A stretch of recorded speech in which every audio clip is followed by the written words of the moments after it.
Hey, how's it going, guys? Back with a epic knife unboxing. I'm sure by the title you can already tell what this is.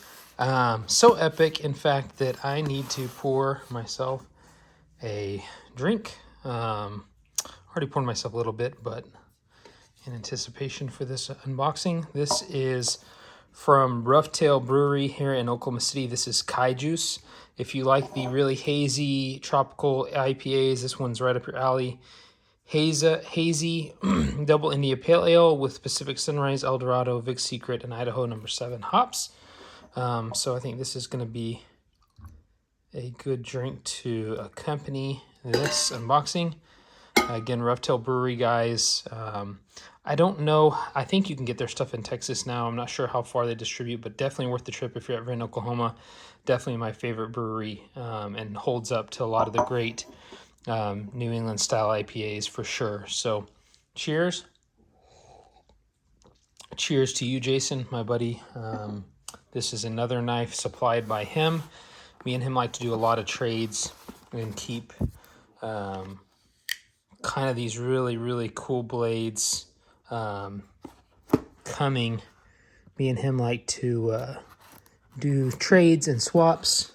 Let me see if I can cut this guy open without ruining any packaging and showing his address. This was a trade. I think I added a little cash on my end between the two of us of a knife that he had. Sorry, guys. This is, people always dog me for this. It's so hard to do behind the camera. But it's an unboxing, so I kind of need to do it in front of the camera. And I don't want to show his address on the other side, so let's see if I can get this open. Good grief. This was not my most beautiful. It is taped up very well. Unboxing. It'd be much easier if I would have just blocked out his address, but whatever. This is a trade between us, and like I said, we like to keep stuff traded between the two of us if we can. Stuff that I think is cool, stuff that he thinks is cool, and it helps us get new stuff in to enjoy, and then we pass it on to each other afterwards until we eventually sell it or hold on to it. So it's kind of cool, and I appreciate it, Jason. It's a great looking knife, and I'm excited to get it open. This is, of course, a Rockstead, guys, from the Japanese knife maker that we're all familiar with, most of us. I think the first unboxing that I ever did on my channel was the Rockstead Higo, I believe. I since sold that knife, regrettably. Definitely one I felt like I should have kept. So I had to get another Rockstead. This one in particular, guys, the box that they use is just amazing. You can't hardly even see that seam. There is one, but you can't hardly tell. I think this is balsa wood, maybe. This is the one that I honestly really wanted when I got the Higo, but it was a little bit more than I wanted to spend at the time. And so now, all this time later, I've got my hands on it. This is the Rockstead Shin. Before we do that, let's take a look at the documentation that comes with this knife. They all come this way, all the Rocksteads. Some with a little bit more, some with a, this is what you're going to get bare minimum, is the kind of warranty card. It's got an actual picture of your knife, the registration, your serial number, blade material. This is the ZDP. Mine, the Higo, came with the YXR, which is the cheaper steel. This is the steel that put Rockstead on the map, that super high Rockwell hardness, 66.6. They are all individually tested. And I'll show you that when I get into opening the knife for that hardness. ZDP is a hard steel to get from what I understand. It's not something that Hitachi will just, you can call them up and get some of it. It's definitely, they will only give it to you if, I don't really understand. I know Spyderco gets it, Rockstead gets it, and maybe a handful of other companies, one or two other companies. And they are very particular about who they give their steel to. Maybe it's just they don't make a lot of it. I don't really understand that process. I just know it's not very easy to get. So there's that. Crazy high Rockwell hardness. We all know about ZDP, and especially when Rockstead is doing it. Crazy edge retention. You do give up some of the toughness to where your knife could potentially chip, but if you're a light user like me, opening packages and stuff, you're going to have that edge basically forever. Honestly, I mean, it's unbelievable. So my scales are aluminum with Stingray, real Stingray, which is awesome. The blade shape is Hanzakuri. Don't really know what that means other than that's just the name for it. And then this was made in January 19th, 2022 and QC checked by this person here. And yeah, so that's the documentation you get. Very cool. The other piece of paperwork is kind of telling you what not to do and where to send your knife, probably for sharpening, things like that. I would not be using this knife as a crowbar. That is for sure. So let's get this stuff out of the way. Take another sip of the delicious beer. And let's take a look at the beautiful Rockstead Shin. This has been my Grail Rockstead. There are ones that are more expensive. Some of their collaborations and stuff with Shor Gorov or RJ Martin are more expensive. But this is kind of the flagship Rockstead. It's their own in-house design, and definitely the flagship of the brand, this specific one. Not huge here. It is up against the terrain, so definitely a good pocket friendly size, with that made in Japan clip. And again, this is used, so there is a little bit of wear on the clip and a little bit of wear. Jason told me there's a little wear underneath the clip. Not very noticeable. I'm definitely going to carry it more than I did the Higo. I think that was part of my problem with the Higo, is I was so afraid to use that thing. Let's give it a flick out. It flicks way better than what I just did. And I definitely want to try not to cut myself with this blade. And you guys can see that gorgeous mirror polish on that knife. It just looks incredible. Let me give it a quick wipe with my cloth here. Sorry, my dog is in the background grunting and looking at me, saying he wants up on the couch, but he's gonna have to wait.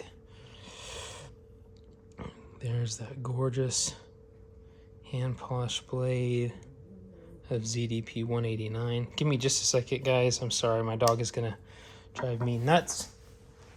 Come here, Charlie. Come here, bud. Gotta put him on the couch. Aluminum scales, Stingray, perfectly centered, no blade play whatsoever. Let's give it a better flick this time. That was still me. Definitely a hydraulic action. There we go. It's so silky smooth. Definitely not free at all, but more Chris Reeve hydraulic, where it stays where you put it, for sure. Not like super drop shutty, but very, very perfectly smooth. And that blade is just... So my the Higo that I had gotten, and I bought it new, was DLC finished. And I personally, it was very, very beautiful, but I really like the look of that ZDP that's just polished. Especially when you already have so much black in the handle. I feel like the blade kind of makes it pop versus having all blacked out. Some guys are really into the whole blacked out motif, and it does look good, but for me, I just really, really like the look of this. And guys, this is probably really hard to pick up in camera, that beautiful kind of bead blasted finish on the flats, with the shin and the kanji, then coming down to the beautiful polish. And on my Higo, you could see, so they individually test these for Rockwell. It depends on the batch. I'm guessing most of them are probably around 66 to 67. On the Higo, you could see where they had drilled in to the actual blade to test the Rockwell hardness. I don't see that on this. It's probably somewhere in here. Oh, is that it right there? Let's see. Yeah, there it is right there. I don't know if you guys can see that little dot. So that's where they tested this blade for Rockwell hardness. Each one is individually done. There's definitely an expense associated with that, but when you're paying this much for a knife, you know, that's something that you know, you definitely, it's cool, adds a cool factor for sure. Just to know exactly what batch of ZDP you have. A little bit of jimping up top. I will say this is probably one gripe people might have against this knife is it is slick, guys. I mean, I think it's part of the adds to the scary factor of it, of wanting, of kind of cutting yourself. A, it's so freaking sharp. They're known for their sharpness. But B, you have that sharp blade, but you also have this really slippery scale. And it kind of just, it's not super, it feels unbelievable in hand. I mean, it just melds to your hand, but there's just not a lot of grip other than the Stingray. It is very useful. I kind of think if they had this maybe on the other side as well, and maybe towards the back of the knife, that would help a lot, because this Stingray really truly is got a rubbery finish to it, and it really does provide your hand with a ton of grip, and you need that. I just wish there was a little bit more of it, because it is very slick, guys. It adds to the luxurious feel of the knife for sure, but definitely not very confidence inspiring in use, just because it's such slick polished aluminum. But man, is it beautiful though. What a good, I mean, just look at that. Just such a gorgeous blade. Great in all grips for sure. Definitely has a very natural, balanced feel in the hand. The blade, proportionally, I like how big the blade is for the size of the knife overall, and that you get a lot of blade for the size of the handle. The ratio is really, really good. I love the way that fuller kind of blood groove looks. And of course, the Rockstead logo is just gorgeous. And the polishing is just absolutely incredible. A nice sharpening choil. There's your liner lock and your perfect centering. And I love how the clip, in my opinion, is very simple. It's not overdone. Made in Japan. I love that. Decently deep carry. Definitely deep enough for me. I mean, you're going to have that much out of your pocket. That's perfect. Nice little lanyard hole if you need it. I love the sounds this knife makes. Very hydraulic when opening, and these guys, man, they know how to make a knife. It's just unbelievable. You know, you're so used to seeing American companies like Hinder and Chris Reeve and stuff knowing how to make a knife, but to see, I mean, the Japanese, I mean, what should we expect? They make some of the best stuff in the entire world. Cars, whiskey, you name it, they do it. So it's not surprising, but it's just like, they're so isolated. Like, you don't know about a lot of other Japanese knife makers that are making folding knives. And here's this one Rockstead that is just doing it so perfectly. Like, folding knives don't seem to be kind of like a very big thing for Japan culturally. And yet they're just doing it on such a high level. It's just so awesome. I mean, it's just perfection. The liner lock disengagement is just like very hydraulic. There's just like just enough stick to let you know that you're disengaging it,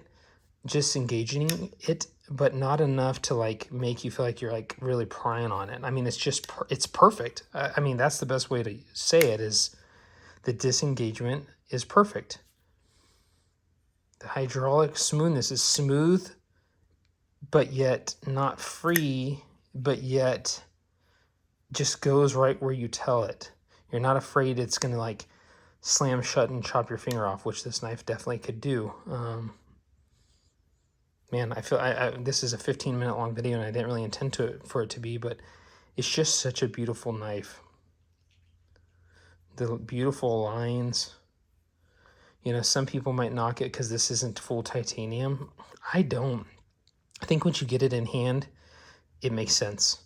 And I think that's the biggest thing for Rockstead, is you see the pictures and you see how much they cost, and you see the mirror polish and ZDP, which is hard for it to even come through on photos. But once you get it in hand, it makes sense. You get it. It totally makes sense once you get one in hand. You understand why it costs what it does. That Japanese perfection and attention to detail and artistic eye for design, they just know what they're doing. You know, the discipline of their culture, discipline of the Germans mixed with the artistic abilities of the Italians is one way I've always described the Japanese people and the things that they create. It's a beautiful balance of both. One without the other sometimes goes haywire. You know, the German aesthetic can be knocked for its simplistic and sometimes dull design, whereas the Italians take that to the extreme, and you've got the artistic beauty, sometimes without the function or the engineering prowess to back up the beauty, especially long term. And the Japanese just have such a beautiful combination of both. You know, you look at it with their vehicles that they create, their knives, their whiskeys, their watches. They really know what they're doing.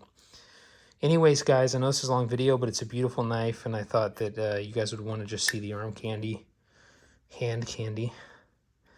And thanks, Jason, once again for doing the trade with me. And hope you enjoy everything I sent you, man. All right, guys, thanks for watching. Please hit that like button and subscribe if you're not. I do really appreciate it, and it motivates me to keep putting out awesome videos. And let me know in the comments what you guys think of Rockstead and if you plan on picking one up. I'll catch you guys in the next video. Bye.